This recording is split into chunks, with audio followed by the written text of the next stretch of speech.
আজকাল দিনগুলা কেমন যাচ্ছে, সারাদিন কি করছি না করছি তাই নিয়ে থাকছে আজকের ডেইলি ব্লগ। কেমন আছেন আপনারা সবাই? আশা করি সবাই অনেক বেশি ভালো আছেন। আমিও আলহামদুলিল্লাহ ভালো আছি। ইদানিং বলবো না, শুরু থেকেই জিঞ্জার আর আলাইনার খুব ভালোবাসা।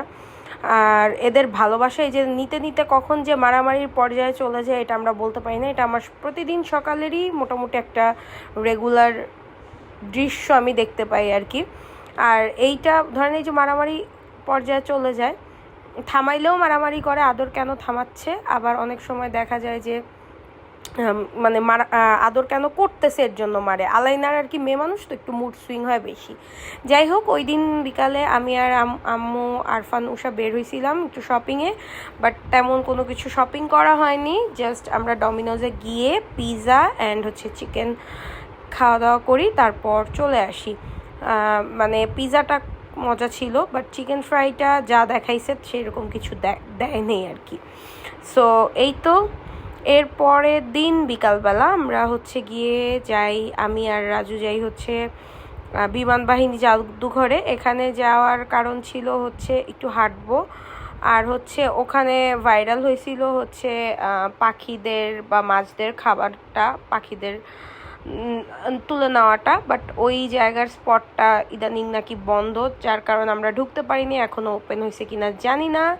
তাই এমনিই পুরাটা পার্ক আমি জিদ করে চক্কর দিছি, কারণ আমি অলরেডি একবার রাজুকে বলছিলাম আমরা যাব না, বাট ও বলে না থাক চলো যাই, তা চলো যাই। কি বলে, অনেক দিন যাই না, একটু যেয়ে ঘুরে আসি, ওই জায়গায় তোমার ভালো লাগবে।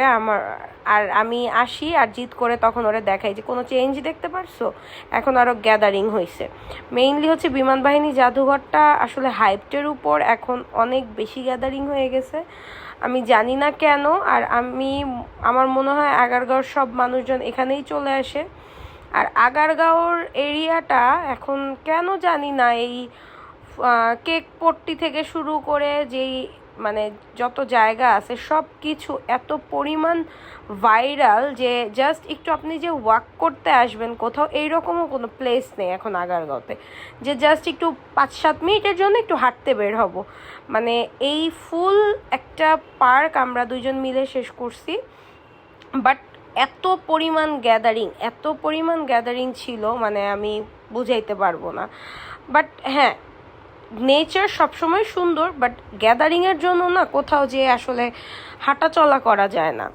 বাইরে কি খাইছি আমার মনে নাই, ভিডিও নেই যার কারণে মনেও নাই। তারপরের দিন আমরা রাইফেলসে গিয়েছিলাম, ওখানে এই সেট মেনুটা খাই, তারপরে বাসায় চলে আসি। বাসায় এসে কি বলে মোমো বানাচ্ছিলাম, কারণ আম্মু অনেক দিন পর, কারণ আমাদের বাইরে মোমো খেয়ে একদমই পেট ভরে না 6 পিসে, যার কারণে আমরা ওই দিন প্রায় 100 প্লাস হবে আমরা মোমো বানাইছি। শেপ যেমনই হোক খুবই টেস্টি হয়েছে, খুবই। আর এটা আমরা 100 পিসের উপরে মোমো। ফানি ফ্যাক্ট আমরা জাস্ট 2 দিনে খেয়ে ফেলছি, 2 দিন খাইছি আর কি, একদম প্রপার ওয়েতে। আর আলাইনা এখানে বসে বসে দেখতেছিল আমাদের মোমো বানানো। এইটা ওদের রিসেন্ট ফেভারিট স্পট, ওরা এই চেয়ারের মাথায় উঠে বসে থাকে, এইভাবেই বসে বসে আমরা মোমো বানাইতেছিলাম আর ওরা পাহারা দিতেছিল।